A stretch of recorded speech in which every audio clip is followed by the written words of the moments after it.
ছি, একটা কুকুরও চাবে না, সে জায়গায় আমি ওকে এই কাজটা করতে চাইবে না। মানে লজ্জা লাগে আমাদের যে আমরা জুলাই গণ অভ্যুত্থানের সৈনিক যারা আছি এর মতো নিকৃষ্ট একটা মেয়ের সাথে এইগুলা করবো। ছি, আর প্রশ্নই আসে না। মা বোনদেরকে আমরা সম্মান করি, সম্মানের চোখে দেখি, কিন্তু ও তো হচ্ছে মহিলা না, ও তো একটা ডাইনি।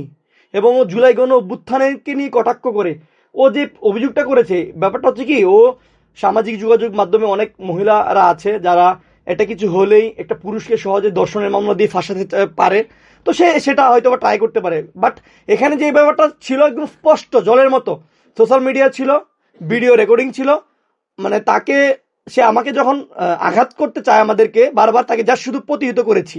বাট এছাড়া তার ছি, একটা কুকুরও চাবে না, সে জায়গায় আমরা লজ্জা, এটা ছি। না ভাই, এটা এটা মানে এর মতো মহিলার নাম নিয়ে মুখে কথা বলতেছি, এটাই তো মনে হয় মানে লজ্জা লাগতেছে নিজের কাছে। সাধারণ মানুষ জানে, বাংলাদেশের মানুষ জানে ও তো একটা বাজে মহিলা, ও আরো কথা বলতে পারতো। এখন তো তথ্য প্রমাণের ভিত্তিতে অনেক কিছু হয়, এবং আমাদের কাছে টোটালটাই লাইভ ভিডিও ছিল, আছে। তো সেই জায়গা থেকে সে যদি এই এরকম খারাপ কথা বলে সিম্পিতি নেওয়ার জন্য, বা তার পিছনে যেন মানুষ, তাকে যেন মানুষ সাপোর্ট করে, তাহলে এটা ভুল হবে। আর এটা হচ্ছে সে ইচ্ছা করে করেছে হয়তোবা। আর এই ধরনের মহিলাদেরকে আমি বলবো, যদি কোনো নিউজ টেলিভিশনের ভাইয়েরা কভার করে, তাদের সতর্ক থাকা উচিত।